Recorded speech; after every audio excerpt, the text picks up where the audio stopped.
but I'm here and just kind of show you like what the condition was, which honestly isn't bad. Cool. I mean, it looks like a decade, you know, of oil leaks here and there. This stuff where it just, you know, a little bit and then it collects dirt and stuff. Yeah. There wasn't any big active leaks, but again, we're rebuilding it, so it's all going to be fresh seals anyway. Sweet. And some of this is from, we did pop open the valve cover just for a minute before we started and spilled a bunch of oil, so that's not even new. But yeah, kind of the same story all around, just messy. Cool. And it, as far as you know, this is the original engine? Yeah. Oh, cool. And how many miles are on it? 227,000. 227,000 miles. I actually like this little thing. You're like barely broken in for a D series. Yeah. And we were kind of just giving a look over. It's from. Oh, that makes sense. And then a few years ago, I bought it from Ohio. Okay. Like I only had it in Ohio for a couple of years. Oh, nice. Yeah, because it's got a little rust, but like it really, there's nothing like too scary. We looked at it when you first came by for the I guess his job doesn't really for the assessment and consultation, but yeah, I mean, really, I'm very optimistic about, you know, being able to just rebuild this and not have to do anything too crazy. Sweet. Did you check out the radiator? You know what, we have not. No, it's still in the car. Because I'm not sure how that is. Apparently it's 70K. Which sounds pretty decent. That's like nothing, yeah. But what we'll do, the same thing we do with any of the builds, is at minimum, even if we're not going to do a whole lot of building into the head itself, like strip it down, put fresh valve seals, at least like lap the valves and check, make sure everything seals good. But and that's cool stuff that once the car's together, it'll be pretty easy to, you know, if you want to do a cam or something, that's pretty much just a like drop-in thing that can happen later. So yeah. All right. So this is where we're going to start. Just double check that everything. But all look good on there. Good. There's enough of a delay that I can see myself moving around there. All right. So one of the first things that we'll do is we actually sort of redid this just for the sake of putting it together. Actually, see the front of it here, a little better view of what's going on with it.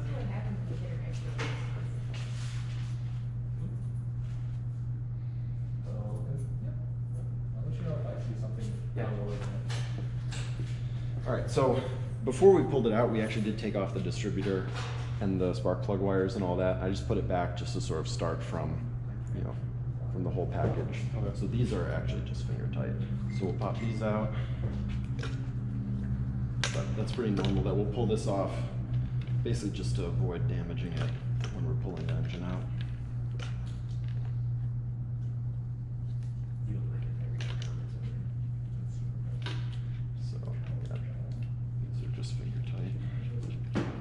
So is this just a ground wire?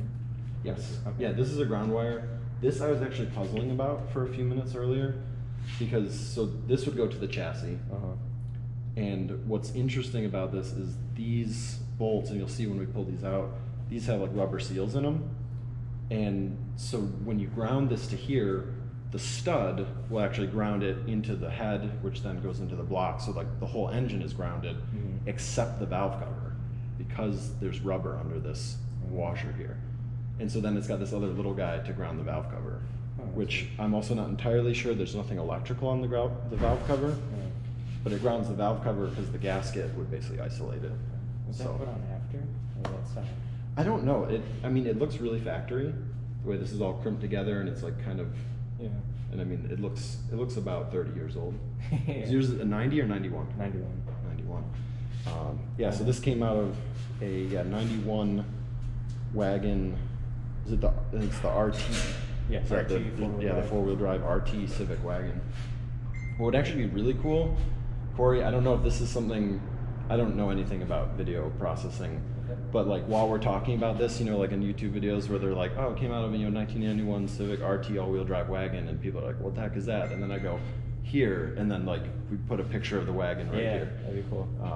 I don't know how easy that is to do, which is why we have Corey helping us out. All right, so I was in the middle of just taking off the distributor, which is also how you adjust the timing too. These are slotted. So when you adjust the ignition timing,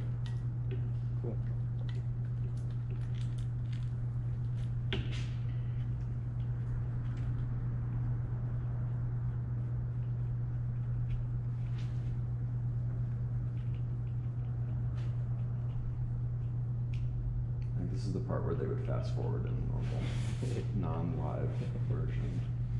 Last thread. So yeah, the distributor just plugs in. It's got an O-ring. There was actually a little leakage here, super common. There's like an O-ring that just seals that. Okay.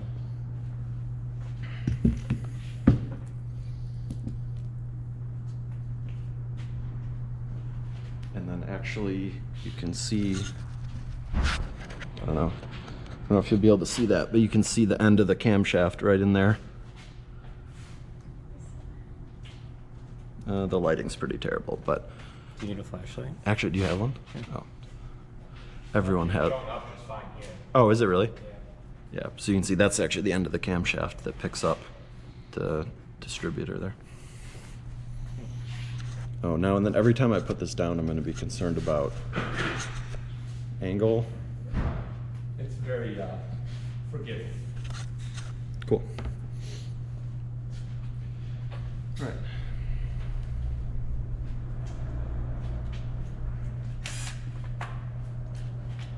So like I said, that was the only two parts of this that we cheated so far, is we did open the valve cover just to peek, and we did have the distributor off before, so these are going to be like finger tight as well. I guess that doesn't really matter anyway because we have the other head. Yeah, well, and just for the fun of, you know, that Yeah. this is all going to be, like, I don't know what's going to be in here, but I do know, you know, we did take off the valve cover just for a quick look.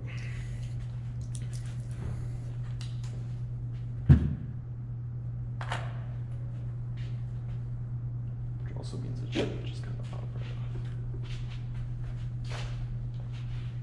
right off.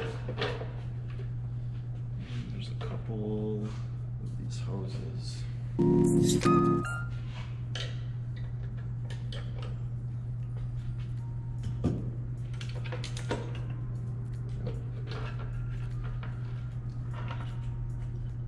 There we go. Oh, of course, that's what I was just talking about with that ground thing. Yeah. So these little grommets that sit on here, just like rubber on the back, to actually seal it around the bolt so it doesn't leak oil there. I'm gonna run out of space really quick on this table. All right, so there we can get a pretty good view here. These are also seals. I think usually they stay with the valve cover, but they're kind of glued down here. Seals around the spark plug tubes.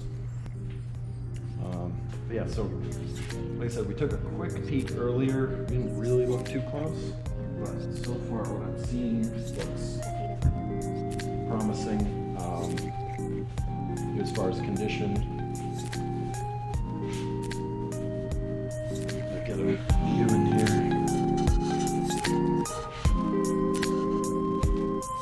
And there's not really a lot of sludge or anything. You know, the gold color just sort of happens over with age and time.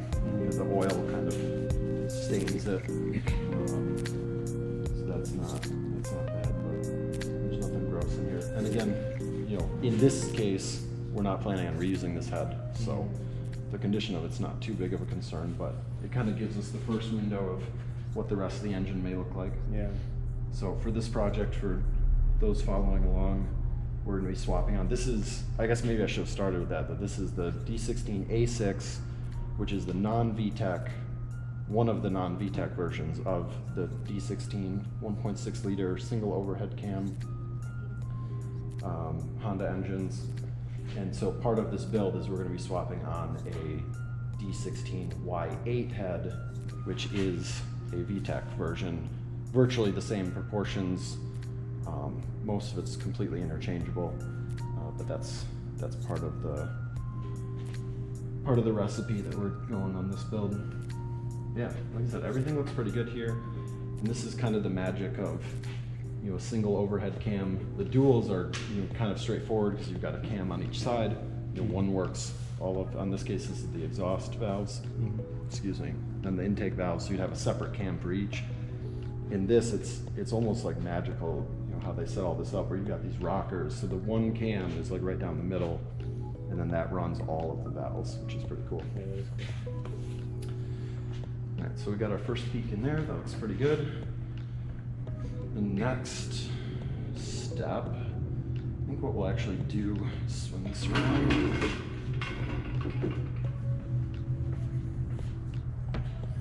We'll start taking off all the accessories on the front here. So really the only things that are missing is we did pull, down here would be the AC compressor and the power steering pump.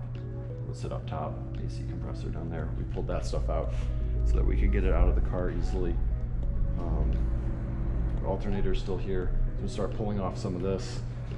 You know, one of the things I hadn't really considered about this video that's going to be sometimes a struggle is pulling off the actual crankshaft pulley. So we'll see when we get there. Is that actually visible? Oh yeah, that's all visible. So the bolt that goes in here is, or can be very stubborn, especially being the original engine. I mean, who knows? Do you know anything about the service history, like timing belts, any of that stuff? I have a few sheets in the car over there, but Oh, okay, so maybe there has, so it may have been off at some point in its yeah, life. there may but- have been something about it, but I don't remember anything about it. Alright. Alright, so we'll start pulling off.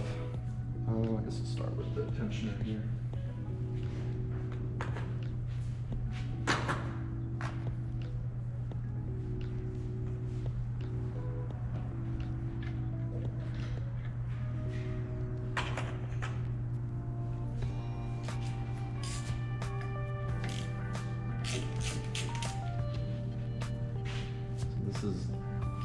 This is very classic, sort of old Japanese style where everything's individually tensioned and sort of permanently tensioned. You set the tension on this stuff. Like newer cars would have like a spring-loaded, tensioner and also one belt. So there was a separate belt that went over to the other accessories. So multiple belts. Newer cars usually just have one belt and then some kind of like spring-loaded tensioner that will hold that in place. But this is very classic of the older Japanese cars. The Miatas are all like this. Another one of the little grommets for the valve.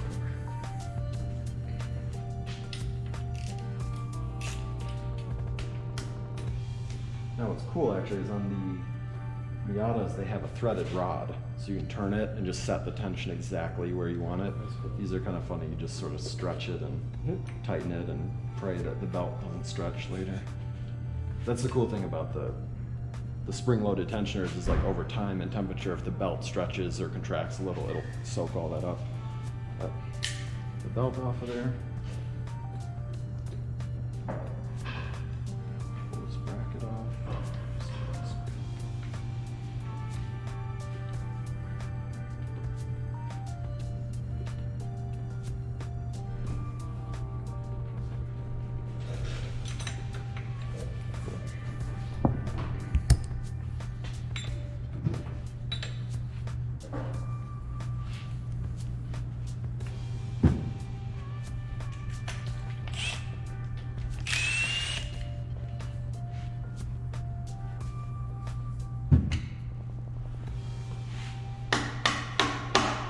Figured about 2 minutes into the video we'd have the hammers out.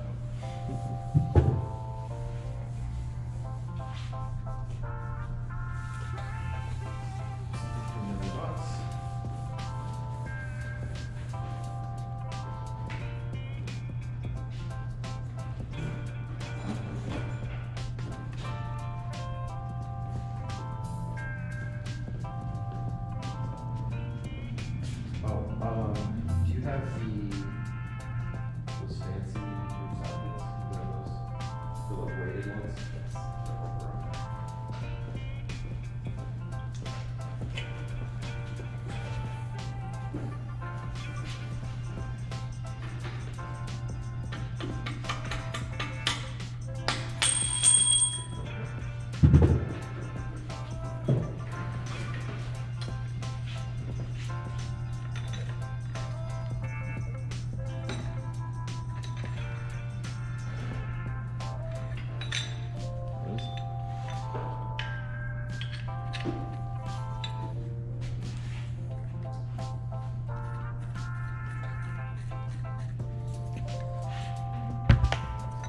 pretty straightforward there.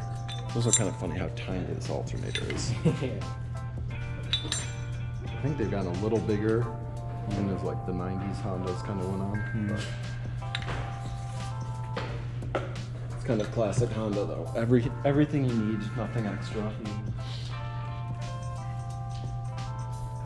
To pull off a couple of these other mounts.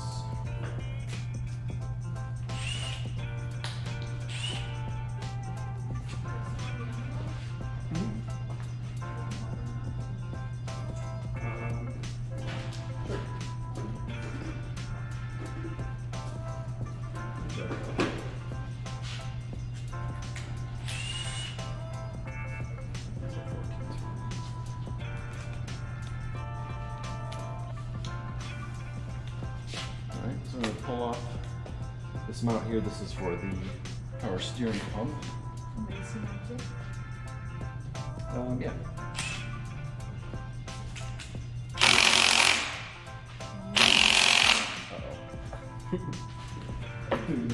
Yep, gotta meet the big guns.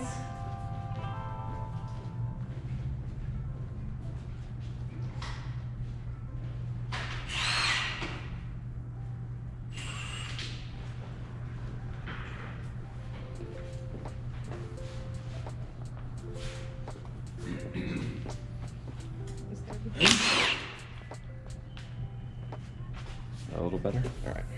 Moderately.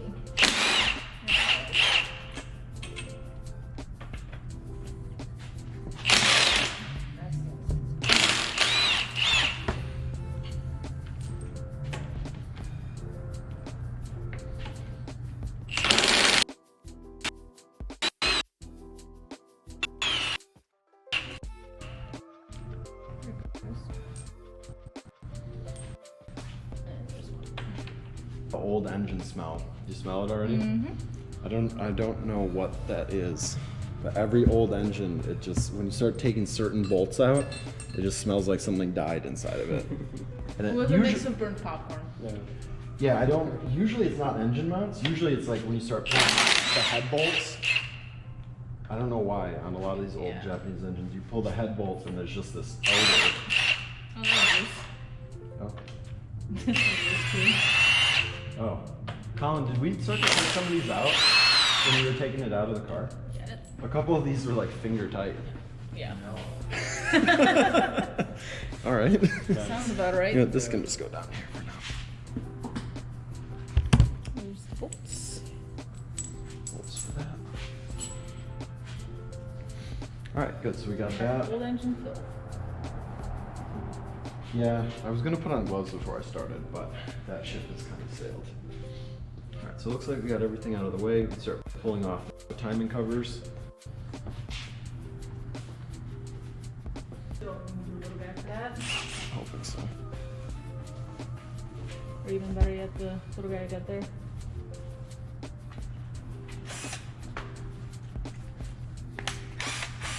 These are liable to break sometimes, so let's see.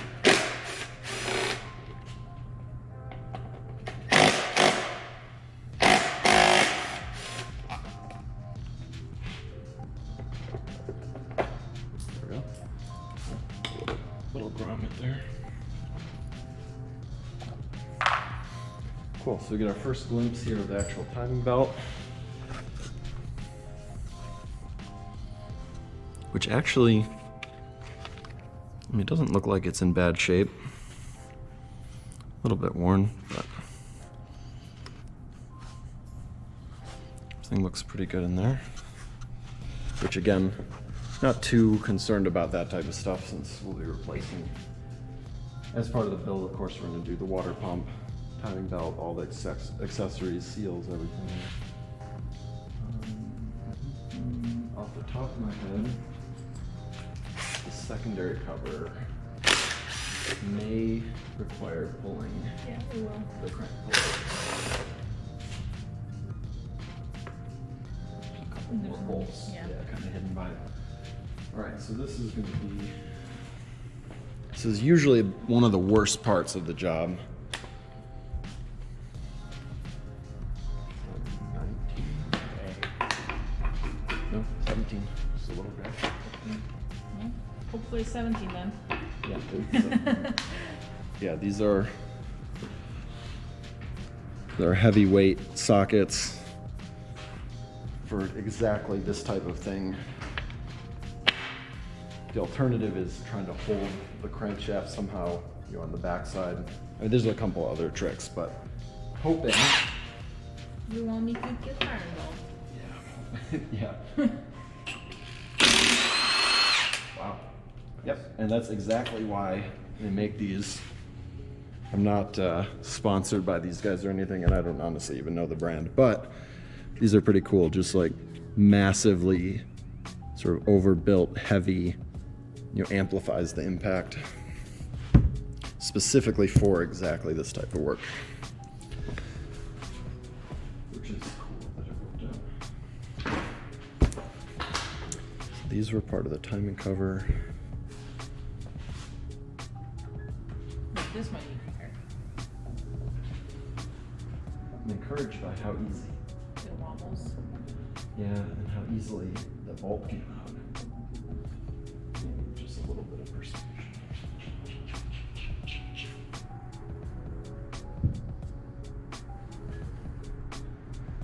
Really a lot of access for it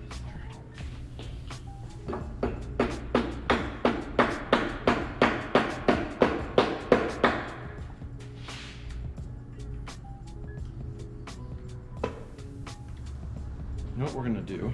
We're gonna, Pull on it while you're hammering on it. we're actually gonna skip over that just for a moment and pull the spark plugs out. Which the spark plug socket, I think maybe over here.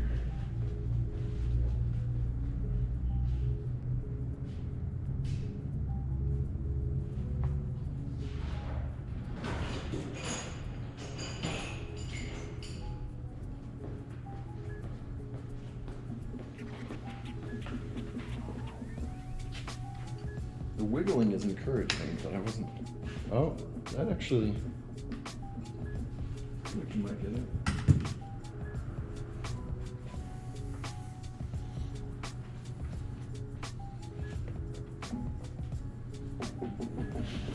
There it is. See, you just had to get muscles involved. Yep. Or sheer stubbornness. Cool. Oh, So that was probably the keyway. Yep. What's that? dinky little keyway. It's the little keyway that fits in. You can see like the slot in there. And so there's then a matching slot over here. It's called a Woodruff key. And that basically just sets the alignment, stops it from spinning versus, having like a spline or some other type of alignment. But it makes it so you can pretty much not put it on the wrong way, because the alignment's important. But that is very easy to lose.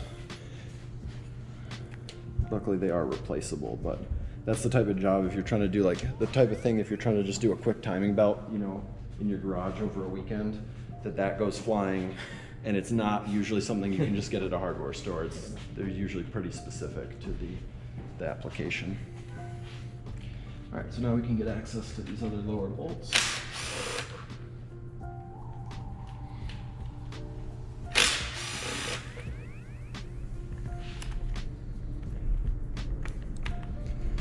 So those are all the bolts for the timing cover. And there goes that. Also pretty classic, these seals just kind of disintegrate over time. All right, so we got the bolts for that, timing cover. Trying to stay a little bit organized. That's usually one of the hardest parts of jobs like this, sort of off screen here. Trying to just keep track of everything that we're doing. Most of it has to go back. Luckily, we have the luxury in a job like this, we're doing full rebuild. There's gonna be a lot of changes. We're gonna be going forced induction with this, so there's a lot of little things that we're gonna be replacing anyway. So it's still important to stay organized, but it's way more critical when you're just trying to get in here, do the timing belt, and then put it right all back. If you miss something, lose something, it can really make the job go sideways there. This, I accidentally crushed it, but this actually looked like a wasp nest or something.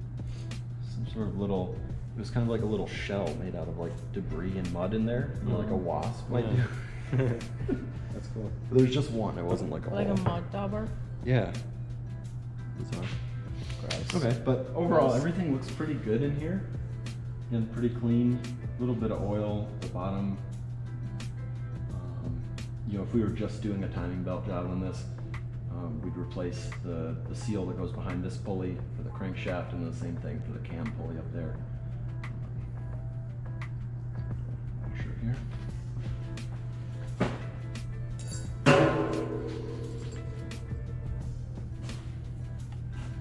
Right. Yeah, so that's basically, you know, like I said, what would go into a timing belt job. It's pretty straightforward once you get all this stuff off, and again, we have the luxury of not being under the hood, which is helpful.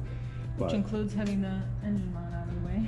Yeah, that's kind of a fun thing. When you do this in the car, you have to take this engine mount off, because otherwise you'll see the belt is going to be basically trapped around it. But yeah, you've got the crankshaft pulley that, you know, drives everything, and then you've got the camshaft pulley here, twice as big, so the camshaft spins half as fast. We can get into all that if anybody's interested in another video about sort of engine basics. But then we got this little guy here is the water pump, and then this is just the tensioner that holds everything in place. So pretty simple, straightforward setup there. What we'll do is we're gonna pop the spark plugs out. Have a look at those.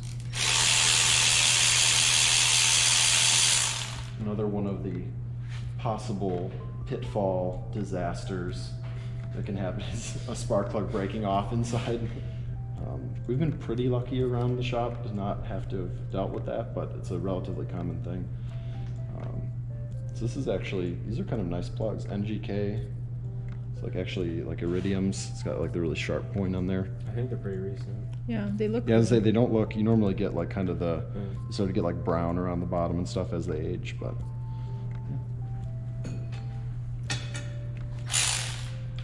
Hopefully the other three come out.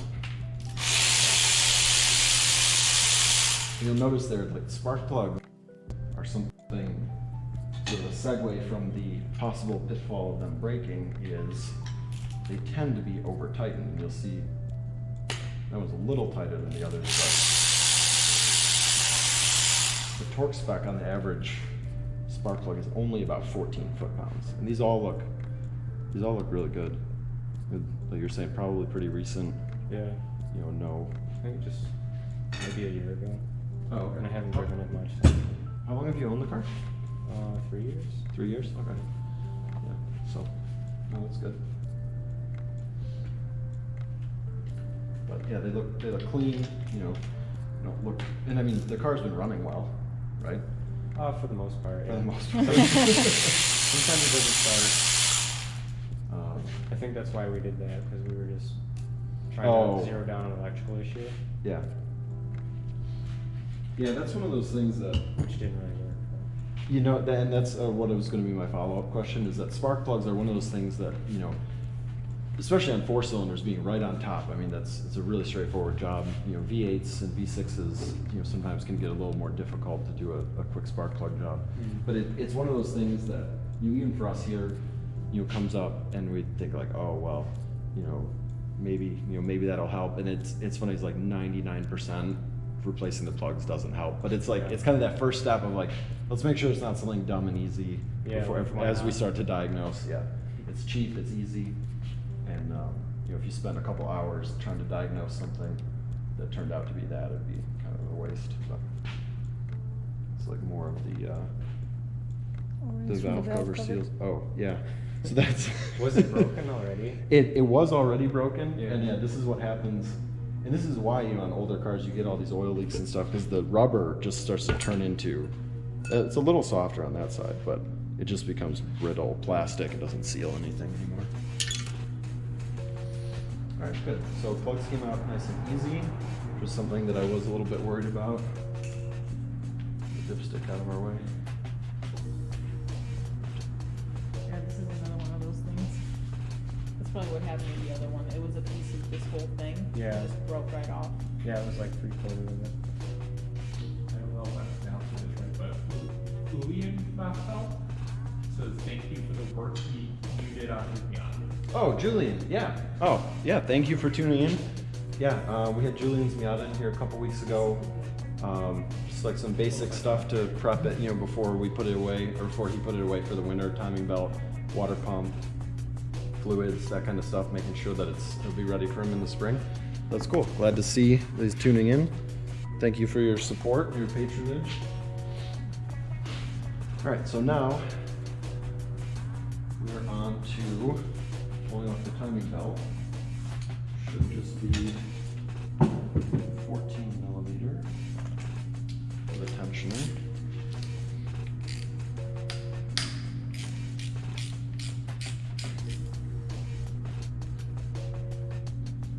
That should be enough to give us the room to slide it off.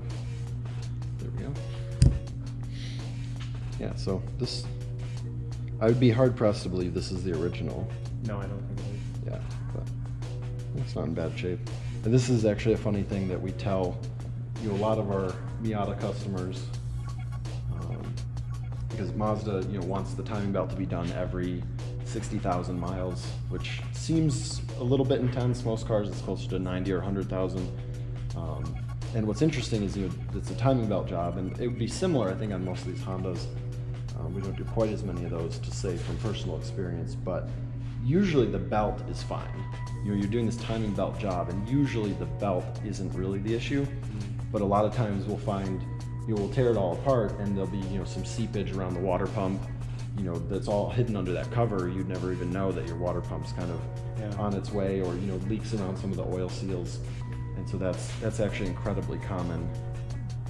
What's up? Was that problem with the Skyline that its water pump wasn't? No, that was on something else. I think the Skyline, the best we could figure out is that in a previous life, its turbos imploded and sent shrapnel all through the engine, and they put on new turbos and just kept going. And so it wasn't until many years and owners later that all of that damage kind of started to. Other than that, just all the accumulation of debris in the oil too. That's true. I just recall when my engine went, you mentioned that there was another car that was in the shop that was just a couple miles away from doing the exact same thing. Oh, okay. So yeah, what we were talking about is when Corey's car was in, Corey's engine met an unfortunate fate at Gingerman. So created some new oil ports in the side of the block. Hey, it was for the grader too. You got that under 2 minutes. That's true. Not on that engine. Not on that engine. Well, no, but if it hadn't imploded, exploded. But no, I think what you may have been talking about is we had a customer who came in probably right around that same time that we were looking at your engine, because Corey donated his engine for science so we could tear it down and look at the carnage inside of it. Just like this. And but I think what it was is we had a customer come in around that time, and their oil filter was like completely loose. And I think that was the deal, is that they made it here, there's just oil all over the whole underside of the car. And I think we were kind of telling Corey that, this engine would have met probably the same fate, if they had actually drained all the oil. You'd be lucky to get a mile. Usually, once you lose all your oil pressure, you'd be very lucky to get a full mile before, catastrophic. Unless it's a freshly rebuilt Volkswagen, then it's 60 miles. You got 60 miles under the oil pump. I just recall you mentioning discovering that a water pump was on its way out, and we were lucky to catch it. Yeah, there's definitely been a couple of cases like that. To find a bad water pump, a lot of times what happens. And so this is the water pump itself, and we'll pull that off here in just a minute. But it's a very simple, you think of a pump as kind of a complicated device, but it's a very straightforward, what's up, camera angle? Oh, there you go. Yeah, so this is the water pump itself. We'll pull that off in a minute here.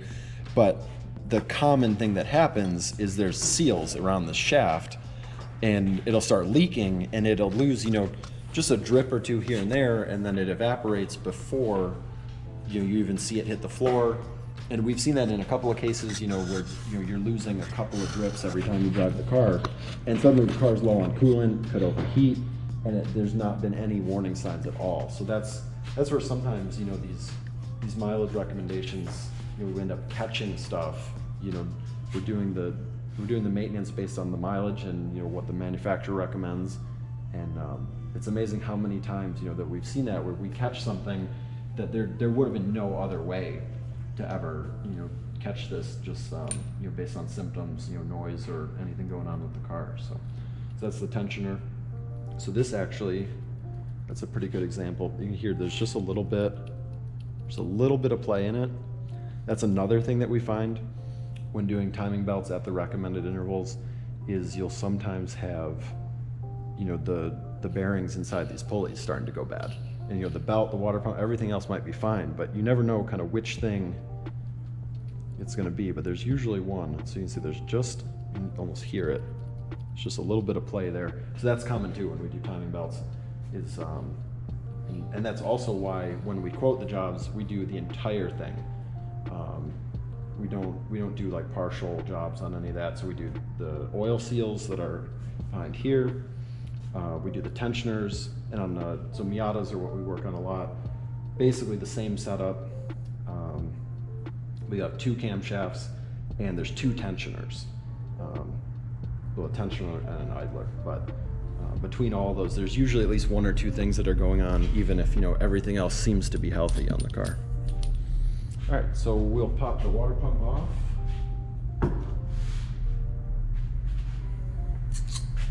Take a peek there, and like I was saying, the water pump is always funny when you actually, you know, the first time you see one of these, because you think of a pump as a very complicated device, you know, with lots of, you know, moving parts. But all this is just a little shaft with a propeller on the other side.